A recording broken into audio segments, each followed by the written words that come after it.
नमस्कार दोस्तों, सेलर ज्ञान में आपका फिर से स्वागत है। मैं आपका सेलर फ्रेंड शुभम आज आया हूँ एक नया टॉपिक लेके। तो लेट्स गेट स्टार्टेड। तो दोस्तों आज का टॉपिक है बंकरिंग प्रोसीजर। हम बंकरिंग प्रोसीजर के बारे में हम जानेंगे। तो दोस्तों बंकरिंग में 3 ऑपरेशंस होते हैं। एक है before bunkering, during bunkering and after bunkering. तो चलिए जानते हैं बिफोर बंकरिंग में क्या क्या होता है। तो दोस्तों पहला पॉइंट है कि जो चीफ इंजीनियर होता है उसको कैलकुलेट करना होता है और चेक करना होता है कि कितना फ्यूल आने वाला है, और हम श्योर सप्लाई से कंफर्म करना होता है कि कितना फ्यूल आएगा।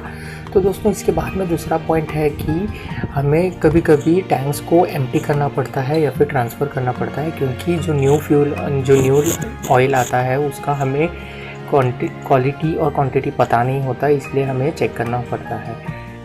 इसके बाद में दोस्तों हमें जो ऑलरेडी फ्यूल है शिप में उसका हमें साउंडिंग लेना होता है, क्योंकि हमें पता चलता है कि अगर कोई लीकेज या फिर कुछ तो हुआ तो हमें पता चलेगा कि किस टैंक से हो रहा है और क्यों हो रहा है।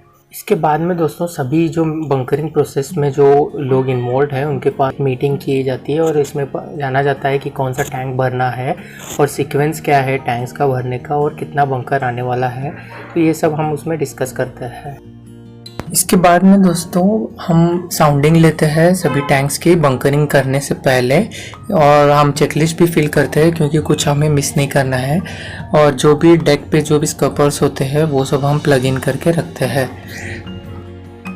उसके बाद दोस्तों हमें ये देखना होता है कि जो ओवरफ्लो टैंक है जो इंजन रूम में होता है वो एम्प्टी है या नहीं, क्योंकि अगर कभी कभी जो फ्यूल हम ट्रांसफ़र करते हैं वो अगर एक्सेस हो गया, ओवरफ्लो होने लगा, तो वो ओवरफ्लो टैंक में जाएगा। तो हमें ये ध्यान रखना चाहिए कि ओवरफ्लो टैंक हमेशा एम्प्टी रहना चाहिए।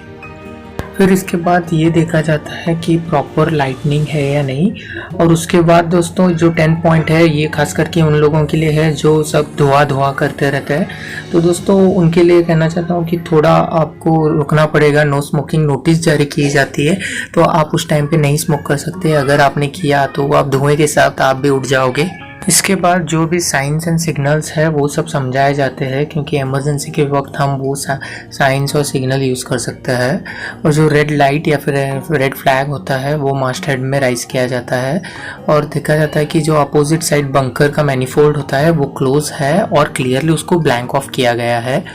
और दोस्तों हम वेजल का ड्राफ्ट और ट्रिम भी चेक करते हैं कि वेजल कितना ट्रिम हो गया है और कितना ड्राफ्ट है।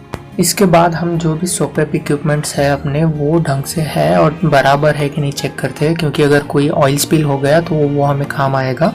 और फिर जो बार्ज होता है, बार्ज का जो इंचार्ज है, तो उसको भी हम बंकर के प्लान के बारे में बताते हैं कि कौन सा टैंक हम भरने वाले हैं और कैसे कैसे भरने वाले हैं। उसके बाद हम जो बार्ज है उससे पूछ लेते हैं कि ऑयल का ग्रेड क्या है, डेंसिटी, स्पेसिफिकेशंस और ये क्वालिटी कैसा है, ये सब चेक करते हैं। फिर उसके बाद दोस्तों हम जो पंपिंग रेट होता है वो दोनों को पूछ के, जो बार्ज और मास्टर इन दोनों को पूछ के डिसाइड किया जाता है कि कितना पंपिंग रेट होना चाहिए।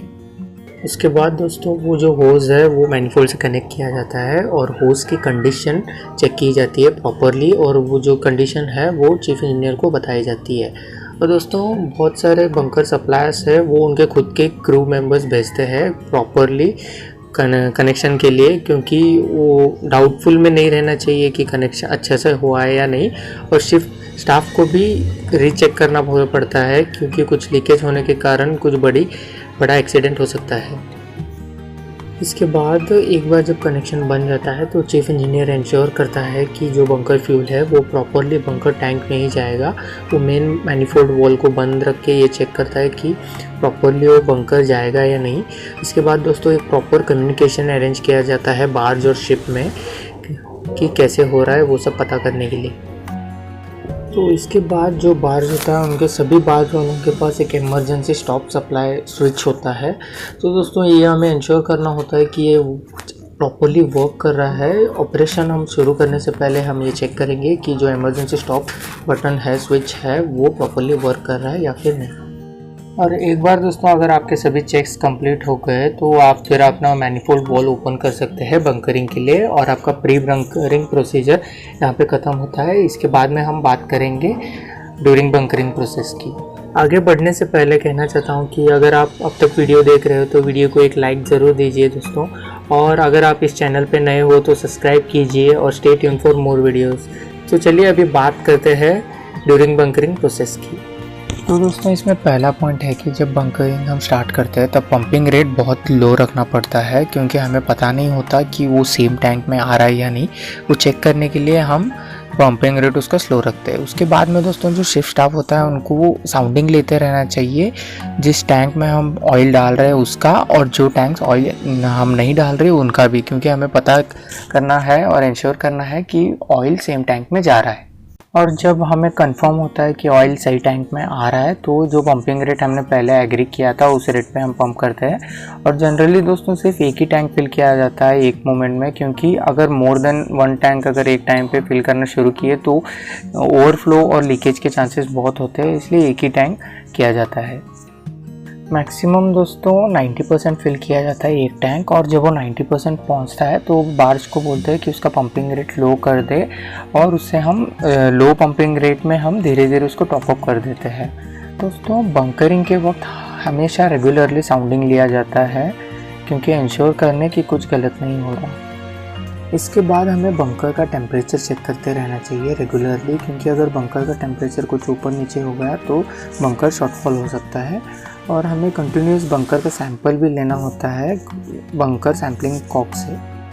इसके बाद जब एक टैंक भर जाता है तब जो दूसरा टैंक का हम वॉल ओपन करते हैं तभी बहुत केयर से करना पड़ता है इसके, तो क्रू को बहुत ध्यान से ये सब प्रोसीजर करना पड़ता है। तो चलिए इसके बाद में बात करते हैं आफ्टर बंकरिंग प्रोसीजर की।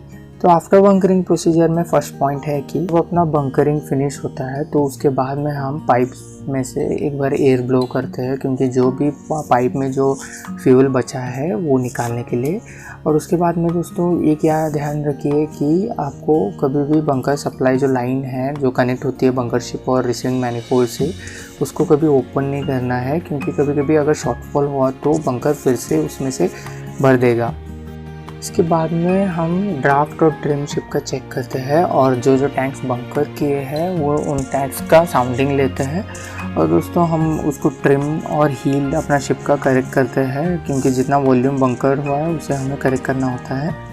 उसके बाद में बंकर के 4 सैंपल लिए जाते हैं। एक सैंपल वो ऑन बॉडी रखते हैं और दूसरा बार्ज को देते हैं और तीसरा एनालिसिस के लिए भेजते हैं, और जो चौथा है वो पोर्ट स्टेट या फिर आईएमओ को देते हैं। उसके बाद में जो चीफ इंजीनियर है वो बंकर BDN जो बंकर डिलीवरी नोट है उस पर साइन करता है, और जितना अमाउंट रिसीव हुआ है उस पर साइन करता है। अगर कुछ अमाउंट में शॉर्टफॉल है तो बंकर वो चीफ इंजीनियर है वो बाद से प्रोटेस्ट कर सकता है और उसको शॉर्टफॉल का वो सब दे दो करके मांग सकता है। इसके बाद होज निकाला जाता है और जो सैंपल हमने लिया हुआ रहता है वो लेबोरेटरी में भेजा जाता है एनालिसिस के लिए, और चीफ इंजीनियर फिर उसके बाद एंट्री करता है ऑयल रिकॉर्ड बुक में कि कितना बंकर रिसीव हो गया वो सब डिटेल। उसके बाद में दोस्तों जब तक वो लैब से रिपोर्ट नहीं आते तब तक हम नया बंकर यूज़ नहीं कर सकते, तब तक हमें वेट करना पड़ता है जब तक लैब से रिपोर्ट ना आए। तो दोस्तों ये था पूरा बंकरिंग प्रोसीजर। आशा करता हूँ कि आपको ये वीडियो अच्छी लगे, और अगर वीडियो अच्छी लगे तो दोस्तों लाइक कीजिए, शेयर कीजिए, सब्सक्राइब कीजिए और stay tuned for more videos. Thank you.